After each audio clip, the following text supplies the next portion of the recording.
ஓம் சக்தி, ஓம் ஆதிபரா சக்தி, ஓம் சக்தியே, மறுவூர் அரசியே. நல்லதே நினைப்போம், நல்லது மட்டுமே நினைப்போம். சக்தி வாக்கு பிள்ளைகளுக்கு இந்த ஆதி சக்தியின் ஆசீர்வாதம் என்றுமே முழுமையாக கிடைக்கும். என் அன்பு பிள்ளையே, உன்னை இவ்வளவு காலமாக விட்டு சென்ற உறவானது மீண்டும் உன்னை தேடி வந்து கொண்டிருக்கின்றது. அவர் எதற்காக வருகிறார், ஏன் வருகிறார், உன் மீது உண்மையான அன்பு கொண்டு வருகிறாரா இல்லையா என்று சொல்கிறேன், கவனமாக கேள் என் தங்கமே. என் அன்பு பிள்ளையே, இன்று உன்னுடைய தாயானவள் உன் வாழ்க்கையை மீட்டெடுத்து உன் கைகளில் கொடுக்க வந்திருக்கின்றேன். என் தங்கமே, உன்னுடைய வாழ்க்கையானது உன்னை விட்டு பிரிந்து சென்று வெகு நாட்கள் ஆகிவிட்டது. என் பிள்ளை, நீயோ கண்ணீரில் அங்கு தத்தளித்து கொண்டிருக்கின்றாய். நம் வாழ்க்கை கடைசி வரையிலும் இவர்களோடுதான் தொடரும் என்று நினைத்தது இப்படி பாதியிலேயே நின்றுவிட்டது. இனிமேல் நமக்கென்று என்ன நம்பிக்கை இருக்கிறது என்று என் குழந்தை நீ சிந்தித்து கொண்டிருக்கின்றாய். என் தங்கமே, இப்பொழுது அந்த உறவு தான் சிக்கிய மாய வலையில் இருந்து மீண்டு வர தொடங்கிவிட்டார். என் குழந்தையே, உன் வாழ்க்கையை மீட்டெடுத்து அங்கு உன் கைகளில் நான் ஒப்படைப்பதற்காக இப்பொழுது வந்திருக்கின்றேன். என் குழந்தைக்கு மனதிற்கு சந்தோஷத்தை கொடுக்க வேண்டும் என்றுதான் உன் அம்மா நானும் ஆசைப்பட்டு இப்பொழுது வந்திருக்கின்றேன். நான் சொல்கின்ற விஷயங்களை கேட்டுவிட்ட பிறகு இதை நீ எப்படி எடுத்துக்கொள்ள வேண்டும், என்ன முடிவு எடுக்க வேண்டும் என்று நீயே சிந்தித்து ஒரு முடிவினை எடுக்க வேண்டும். என் தங்கமே, யாரும் எந்த விஷயத்தையும் உனக்கு சொல்லி புரிய வைக்க வேண்டிய அவசியம் கிடையாது. இந்த வாழ்க்கை உனக்கு இத்தனை நாட்களும் கற்றுக் கொடுத்த பாடங்களில் இருந்து எத்தனையோ அனுபவங்களை தெரிந்து கொண்டு விட்டாய். நிச்சயமாக நீ தெரிந்து கொண்ட ஒவ்வொரு விஷயங்களும் உன்னை எந்த அளவிற்கு பக்குவப்படுத்தி இருக்கிறது என்று ஒரு முறை நீ சிந்தித்தால் அம்மா சொல்கின்ற விஷயங்கள் எல்லாமே உனக்கு தெளிவாக புரியும். என் தங்கமே, உன் வாழ்க்கையை பற்றிய பயம் உனக்கு அதிகமாக இருந்து கொண்டிருக்கிறது. ஒருவரை சார்ந்து வாழ்ந்ததனால்தான் இன்று அந்த உறவு உன்னை விட்டு பிரிந்து செல்லும் பொழுது உன்னால் அதனை ஏற்றுக்கொள்ளவும் முடியவில்லை. தனியாக நின்று இந்த வாழ்க்கையை உன்னால் சமாளிக்கவும் முடியவில்லை. பிரச்சனைகள் தொடர்ந்து வந்து கொண்டே இருப்பதால் இந்த வாழ்க்கையில் என் பிள்ளை நீ தவித்து நின்று கொண்டிருக்கின்றாய். உன்னுடைய தவிப்பு அடங்குவதற்கு முன்பாகவே இன்று இந்த தாயானவள் உனக்கான அந்த உறவை மீட்டு மீண்டும் உன்னிடத்தில் ஒப்படைக்க வந்திருக்கின்றேன். அதற்கான நல்ல வாக்கினை கொண்டு என் தங்கமே நான் வந்திருக்கின்றேன். அதனால் இந்த பதிவினை முழுமையாக கேள். என் தங்கமே, உன்னை விட்டு பிரிந்து சென்ற உறவு எங்கே சென்றது, அங்கே அவர்களுக்கு என்ன நேர்ந்தது என்பதையும் முழுமையாக நீ தெரிந்து கொள்ள வேண்டும். ஏனென்றால் இந்த வாழ்க்கையில் அவர்கள் கற்று தேர்ந்த சில விஷயங்களை நீ தெரிந்து கொள்ள வேண்டும் அல்லவா? ஒரு உறவு உன்னை இந்த அளவிற்கு காயப்படுத்தி உன்னை தத்தளிக்க விட்டு சென்றிருக்கிறது என்றால் இதனால் என்ன பலன் கிடைத்தது, என்ன லாபத்திற்காக அல்லது எந்த மன நிம்மதிக்காக அவர்கள் விட்டு சென்றார்கள் என்பதனை நீ தெரிந்து கொள்ள வேண்டும் அல்லவா? என் தங்கமே, இந்த சூழ்நிலையில் நிச்சயமாக என் குழந்தை நீ அதை தெரிந்து கொண்டால் உன்னுடைய மனதிற்கு நிச்சயமாக மிகப்பெரிய தெளிவு கிடைக்கும். என் பிள்ளையே, மனதளவில் எந்த ஒரு விஷயத்திற்காக இத்தனை நாள் நீ கலங்கி நின்றாயோ அந்த விஷயத்திற்கான மிக பெரிய தெளிவினை இந்த தாயானவள் இன்று உனக்கு கொடுக்க போகின்றேன். காரணம் என்னவென்றால் உண்மை தெரியாமல் உறவை நினைத்து வருந்தி கொண்டிருக்கிறாய். அதைதான் இன்று அம்மா உனக்கு தெரிய வைக்க முயற்சி செய்கின்றேன். என் தங்கமே, நீ நம்பிய உறவானது தேடி சென்றது இன்னொரு உறவை. அது மட்டுமல்லாமல் அங்கே அவர்களுக்கு இதைவிட சந்தோஷமான வாழ்க்கை இருப்பதாக நினைத்து உன்னை விட்டு அங்கே சென்றிருக்கிறார்கள். அவர்களுக்கு அங்கே என்ன பலன் கிடைத்தது என்று கேட்பாயானால் அங்கே முதலில் நல்ல ராஜ வாழ்க்கை தான் அவர்களுக்கு கிடைத்தது. அந்த ராஜ வாழ்க்கையை சந்தோஷமாக வாழ்ந்து கொண்டிருக்கின்ற நேரத்தில்தான் அவர்கள் வாழ்க்கையில் விழுந்தது மிக பெரிய பிரச்சனை. யாரை நாடி சென்றார்களோ உன்னை விட்டு எப்படி இன்னொரு உறவை நாடி சென்றார்களோ அதுபோல அவர்கள் நாடி சென்ற உறவு உன் உறவை விட்டு வேறொரு உறவை தேட ஆரம்பித்து விட்டது. வாழ்க்கையில் ஏமாற்றம் என்றால் என்ன, அவமானங்கள் என்றால் என்னவென்பதை தெரிந்து கொள்ள வேண்டும் அல்லவா? மிகவும் எளிதாக ஒருவருக்கு துரோகத்தை செய்து விட்டேன், அதனினுடைய பலனை அடையாமல் விட்டால் எப்படி? அந்த பலனை தான் அவர்கள் அடைவதற்கு இன்று தயாராகி இருக்கின்றார்கள். என் தங்கமே, இந்த வாழ்க்கை நிச்சயமாக அவர்களுக்கு பல கடினமான விஷயங்களை காண்பித்து கொடுத்து விட்டது. அவர்கள் செய்தது எத்தனை பெரிய தவறு என்பதை அவர்களுக்கு புரிய வைத்து விட்டது. புரிய வைத்ததோடு மட்டுமல்லாமல் பல வேதனைகளிலும் சோதனைகளிலும் கிடந்து அதிலிருந்து மீண்டு வர முடியாமல் இப்பொழுது தவித்து மீண்டும் உன்னுடைய உறவே பெரியது என்று நினைக்க இவர் தொடங்கிவிட்டார். என் தங்கமே, ஒரு விஷயத்தை நீ தெளிவாக புரிந்து கொள்ள வேண்டும். இந்த தாயானவள் உன்னிடத்தில் ஒரு விஷயத்தை சொல்ல வருகிறேன் என்றால், அம்மா உடனடியாக எனக்கு எல்லாவற்றையும் செய்து கொடு, உடனே நான் சந்தோஷமாக வாழ வேண்டும் என்று நீ கண்மூடித்தனமாக சொல்லக்கூடாது. அவர் மாய வலையில் சிக்கி இருக்கிறார் என்றால் தன்னுடைய சொந்த புத்தி இல்லாமல் அங்கே எதுவும் நடக்கவில்லை. தன்னுடைய வாழ்க்கை, அதிலும் தன்னை நம்பிய ஒரு உறவு, தன்னை விட்டால் யாருமே அந்த உறவுக்கு இல்லை என்கின்ற நிலை, இந்த நிலை எல்லாம் உணர்ந்த பிறகும் கூட ஒருவருக்கு துரோகத்தை செய்ய முடிகிறது என்றால், இவர்கள் மீண்டும் உன்னை நாடி வந்து உன்னோடு இருக்கும் பொழுது வேறு ஒரு உறவை தேடினால் அதனால் தவறு யார் மேல் வரும் என்பதை ஒருமுறை நீ சிந்தித்து பார். உண்மையான அன்பிற்கு துரோகத்தை செய்ய நினைத்தவர்கள் நாளை எந்த விஷயத்தையும் உனக்கு செய்ய துணிவார்கள் என்பதை நீ மறந்து விடாதே. இவர்கள் நினைப்பதை நடத்துவதற்கான இடத்தை நீ கொடுக்க கூடாது. ஒரு முறை ஒரு தவறு உன் வாழ்க்கையில் நடந்து விட்டது. இதிலிருந்து மீண்டு வர முடியாமல் நீ தவித்து நின்று கொண்டிருக்கின்றாய். என் தங்கமே, அப்பேற்பட்ட சூழ்நிலையில் அதே உறவு மீண்டும் ஒன்றை சொன்னால் அதை நம்புவதற்கு நீ முட்டாளாக இருந்து விடாதே. மாய வலையில் இருந்து மீண்டும் பேசுவதற்கு அவர்களுக்கு சுயமாக வேறு காரணங்கள் வரத்தான் செய்யும். ஒருவர் வாழ்க்கையை கெடுத்து இன்னொருவருக்கு சந்தோஷத்தை கொடுக்க நினைக்கின்ற உறவுகள் தன்னுடைய சுயநலத்தை மட்டுமே முன்னெடுத்து வைக்கின்றார்கள். உறவுகள் ஒரு நாளும் வாழ்க்கையில் உனக்கு தேவை கிடையாது என்பதை முதலில் நீ புரிந்து கொள். என் தங்கமே, நீ ஒவ்வொரு நாளும் இதனால் அழுது அழுது எந்த அளவிற்கு என் தங்கமே இந்த தாயானவள் முன் நீ புலம்பிக் கொண்டிருந்தாய் என்பதை ஒரு நிமிடம் சிந்தித்து பார். எப்பொழுதுமே உனக்கு நல்லதை மட்டுமே எடுத்துச் சொல்வேன். என் குழந்தையின் வாழ்க்கைக்கு ஏற்ற விஷயமாக இருந்தால் அதை நான் உன்னை விட்டு ஒரு நாளும் விலக்கி வைத்திருக்க மாட்டேன். என் தங்கமே, எல்லாவற்றையும் தாண்டி உன்னை விட பெரிது என்று நினைத்து இன்னொன்றை தேடி சென்ற உறவு மீண்டும் உன்னிடம் திரும்பி வந்தாலும் என்றென்றைக்கும் நீ அதனை நாடி செல்லாதே. உண்மையான உன் மீது அன்பு கொண்ட உறவாக இருந்தால் அந்த உறவு ஒருபொழுதும் இன்னொருவரை தேடி செல்லாது. என் தங்கமே, இது பொய்யான உறவு என்பதை நீ புரிந்து கொள்ள வேண்டும். அதனால் என் பிள்ளையே, எதுவானாலும் சிந்தித்து முடிவெடு. மீண்டும் ஒரு ஏமாற்றத்தை ஒருவேளை கொடுத்தால் அதை உன்னால் தாங்கிக் கொள்ள முடியும் என்று நீ நம்பினால் மட்டுமே இந்த வாழ்க்கையை நீ தேர்ந்தெடுக்கலாம். இல்லை, எனக்கு வேண்டாம், என்னால் முடியாது என்று நீ சொல்வாயானால் நிச்சயமாக நீ தப்பித்துக் கொள்ள வேண்டும் என்றுதான் அம்மா சொல்கின்றேன். என் குழந்தையே, வாழ்க்கையில் உண்மையான அன்பினை கொடுக்க எத்தனையோ பேர் இருக்கிறார்கள். பொய்யான அன்பிற்காக உன்னுடைய வாழ்க்கையை நீ தொலைத்துவிடக் கூடாது என்றுதான் அம்மா சொல்கின்றேன்.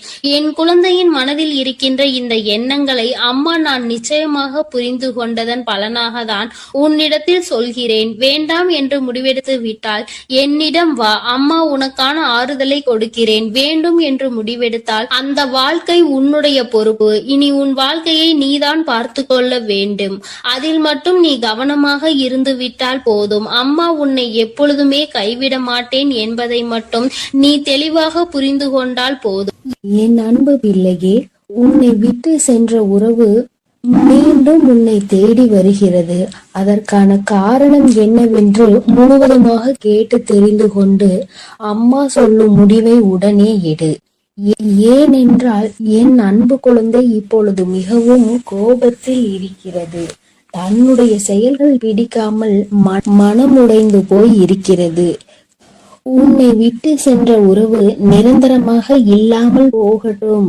இனி எனக்கு அவர்கள் வேண்டாம் என்று அவர்களை வெறுத்து என் அன்பு குழந்தையானது இப்பொழுது மனதை கல்லாக்கி கொண்டு உட்கார்ந்திருக்கிறது.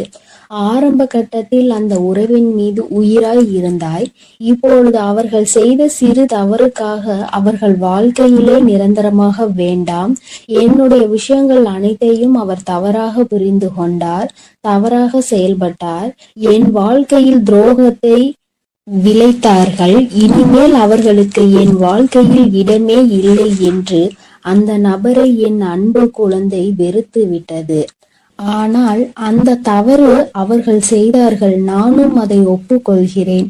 ஆனால் என் அன்பு பிள்ளையே, நீ மனதுருகி அழுதாய் அல்லவா? அதனுடைய கர்மா இப்பொழுது அவர்களை வாட்டி வதைத்து கொண்டிருக்கிறது. அவர்கள் வாழ்க்கையில் நரக வேதனையை அனுபவித்தார்கள். ஏனென்றால் என் அன்பு குழந்தை உண்மையாக இருந்தது, அவர்களையே முழுமையாக நம்பி இருந்தது. ஆனால் அவர்கள் துரோகம் செய்து ஏமாற்றி விட்டார்கள். ஒரு உண்மையான உறவை அலட்சியம் செய்தது உண்மைதான் என் அன்பு குழந்தையே. ஆனால் அவர்கள் பட்ட துன்பம் இருக்கிறதே, அது நரக வேதனை. தினம் தினம் உனக்கு செய்த துரோகத்திற்காக கர்ம வினை அவர்கள் வாழ்க்கை முழுவதுமே நடந்து கொண்டிருக்கிறது. சில காலத்திலே நல்லது எது, கெட்டது எது, நல்ல உறவு எது, பொய்யான உறவு எது என்று உன் உறவானது புரிந்து கொண்டது. உன் தாயானவள் அதை தெரியப்படுத்தி விட்டேன்.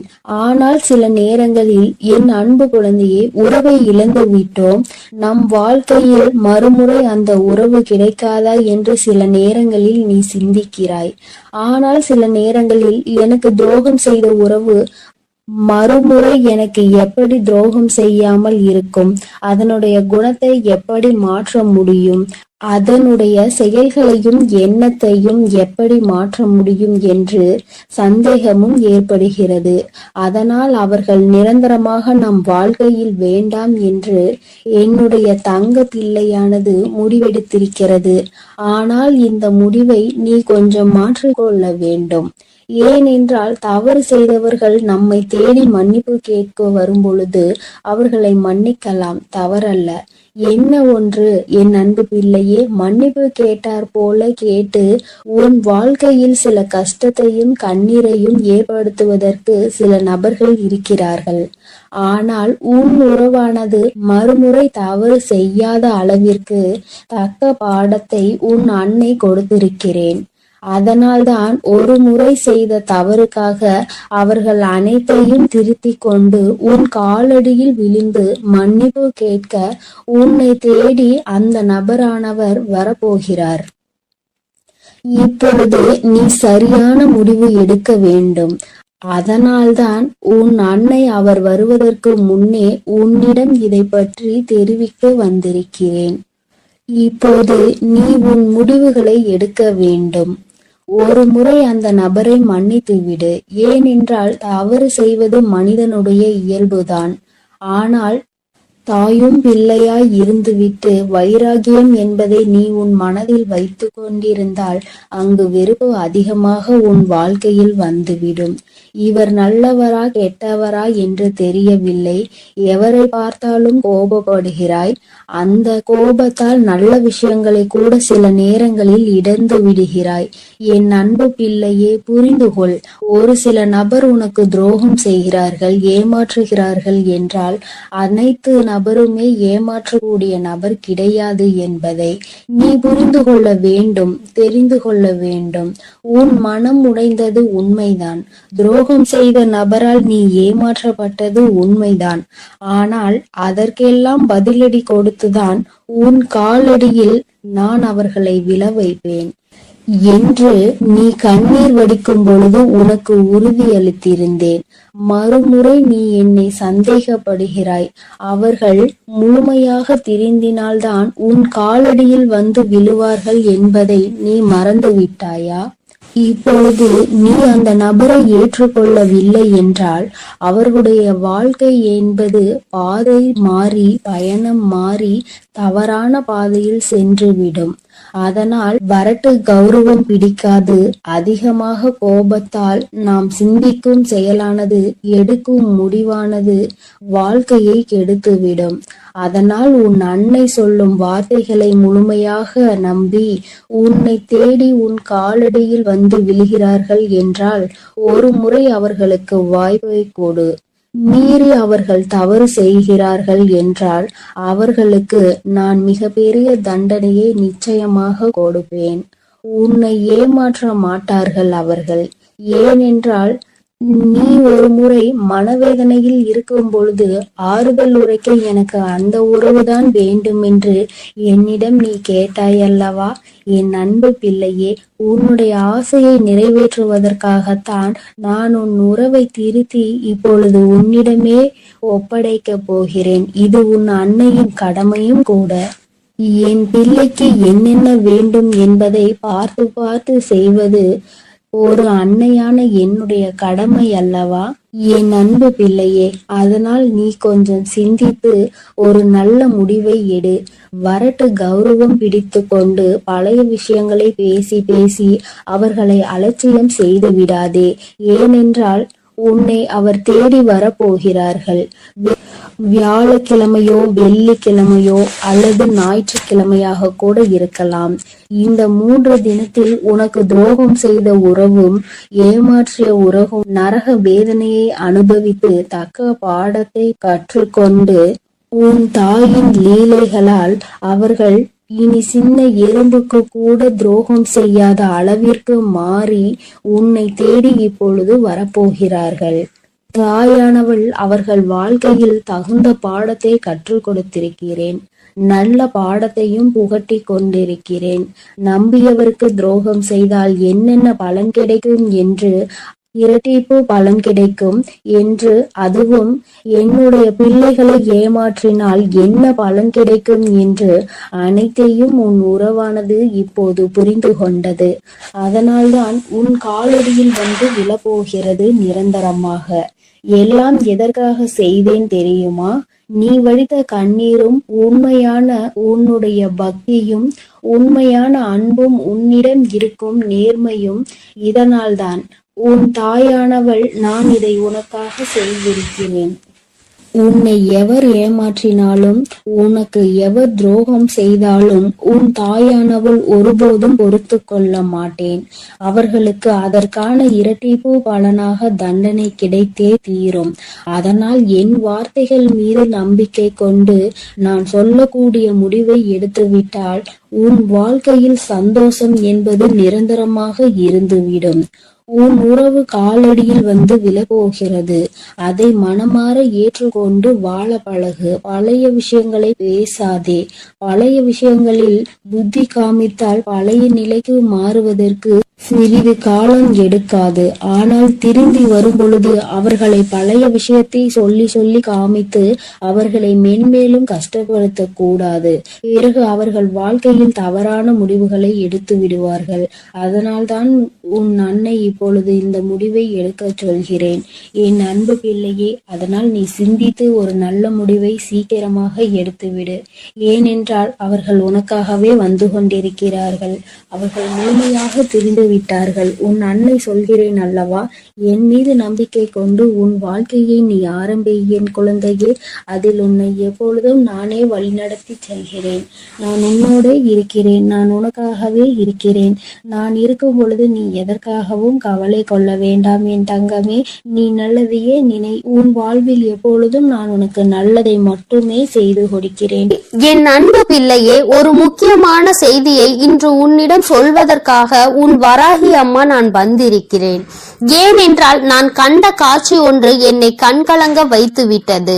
அதை உன்னிடத்தில் சொல்லிவிட வேண்டும் என்றுதான் அம்மா வந்திருக்கிறேன். என்னை விட்டு பிரிந்து சென்ற உன்னுடைய துணையினுடைய இல்லத்திற்கு அம்மா சென்றிருந்தேன். பிரிவுக்கு காரணம் என்னவென்பது உன் பக்கம் ஒரு நியாயம் இருந்தாலும் அவர்கள் பக்கம் இருக்கின்ற நியாயத்தையும் தெரிந்து கொள்ள வேண்டும் அல்லவா? அது என்னவாக இருக்கும் என்று அறிந்து கொள்வதற்காக தான் உன் அம்மா நான் நான் அங்கே சென்றிருந்தேன். அங்கு நான் கண்ட காட்சி என்னவென்பதையும் குழந்தையே நீயும் தெரிந்து கொள்ள வேண்டும் அல்லவா? அம்மா உன்னிடத்தில் அதனை சொல்லியே தீர வேண்டும் என்று வந்திருக்கிறேன். நான் சொல்கின்ற விஷயங்கள் உனக்கு நிச்சயமாக மன கஷ்டத்தை தான் கொடுக்க போகிறது. ஆனால் அதற்கான தீர்வும் இதில் முடிவில் உனக்கு கிடைக்க போகிறது. அதற்கு காரணம் என்ன தெரியுமா? நீ குழம்பிக் கொண்டிருக்கின்ற இந்த விஷயம் உனக்கு முதலில் தெளிவான பதிலை கொடுக்கும். அதன் பிறகு நல்லதொரு முடிவை கொடுக்கும்.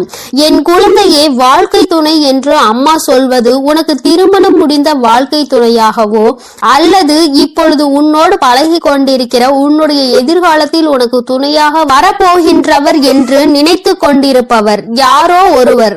என் குழந்தையை யாராக இருந்தாலும் சரி, அவர்களினுடைய மனநிலையில் உன்னை பிரிந்து சென்ற பிறகு என்னவாக இருக்கிறது, எதற்காக உன்னை விட்டு பிரிந்து சென்றார்கள், அவர்களின் இல்லத்தில் நான் கண்ட காட்சி என்னவென்பதை அம்மா உனக்கு இப்பொழுது விரிவாக சொல்கிறேன். என் குழந்தையே, ஒரு முறை உன்னுடைய மனதினை ஒருநிலைப்படுத்தி இந்த வராகியை அன்போடு நினைத்துக்கொள். எந்த விதமான கலக்கமும் உனக்கு தேவையில்லை. எல்லாவற்றிற்கும் உன் தாயானவள் நான் இருக்கிறேன் என்பதை நீ புரிந்து கொண்டால் போதும். என் தங்கமே, நானும் உன் துணையினுடைய மனதில் என்ன இருக்கிறது என்று தெரிந்து கொள்ள சென்றேன். அங்கே உன்னுடைய துணை என் மனதை தவிர மற்றவர்களின் மனதில் என்ன இருக்கிறது என்பதை அறிந்து கொண்டு உன் அம்மா இப்பொழுது வந்திருக்கிறேன்.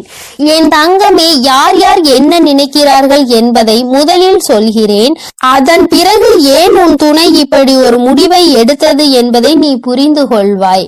என் தங்கமே, உன்னுடைய துணையின் இல்லத்தில் இருக்கின்றவர்கள் உனக்கு எதிராக இருக்கிறார்கள். அவர்களின் மனதில் உன்னை பற்றிய தவறான எண்ணங்கள் இருக்கிறது.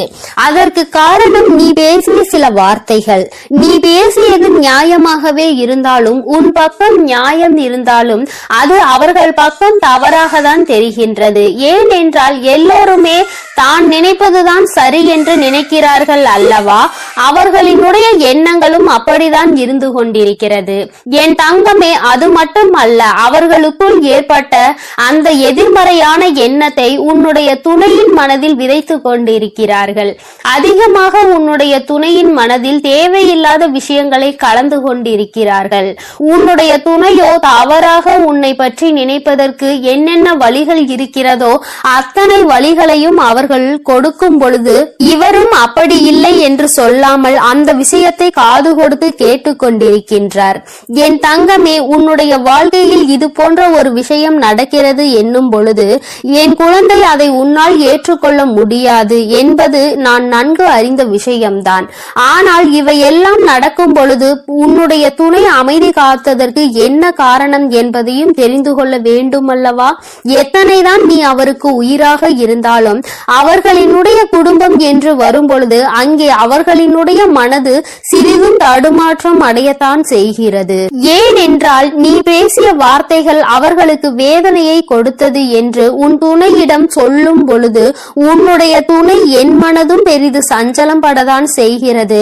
நம்முடைய வாழ்க்கை துணையாக காலம் முழுவதும் வரக்கூடியவர்கள் இப்பொழுதே நம் குடும்பத்தினருக்கு இடையே இத்தனை பிரச்சனைகளை ஏற்படுத்தி விட்டால் நாளை எப்படி இங்கே வந்து ஒற்றுமையாக இருக்க முடியும் என்று அவர்கள் நினைக்கிறார்கள். என் தங்கமே, அவர்களினுடைய எண்ணங்களை தவறு என்று முழுமையாக சொல்லிவிட முடியாது. நீ செய்தது சரி என்றும் முழுமையாக சொல்லிவிட முடியாது. அம்மா சொல்வது சரிதானே என்று ஒரு முறை நீ சிந்தித்து பார்.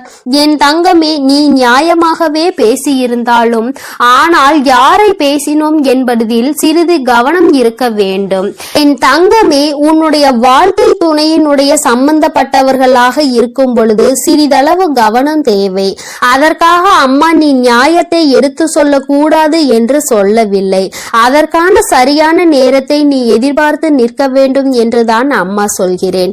சூழ்நிலைகள் உனக்கு சாதகமாக இல்லாத பொழுது நீ பேசியதுதான் இத்தனை பிரச்சனைகளுக்கும் காரணமாக மாறிவிட்டது. இப்பொழுது அது எந்த அளவிற்கு வந்து நிற்கிறது என்று பார்த்தாயா? உன்னை உன் துணையிடம் இருந்து பிரிக்கின்ற அளவிற்கு திட்டம் தீட்டுகின்ற அளவிற்கு இந்த விஷயம் தொடங்கிவிட்டது. என் தங்கமே, எதுவாக இருந்தாலும் உன்னுடைய துணை காத்த அந்த அமைதிக்கு காரணம் நீ அவர்களின் பேச்சையும் மீறி பேசிவிட்டாய் என்கின்ற ஒரு வருத்தம். மற்றபடி அவரின் மனதை அங்கே மாற்றுகின்ற முயற்சிகள் எதுவும் அவரிடத்தில் எடுபடவில்லை.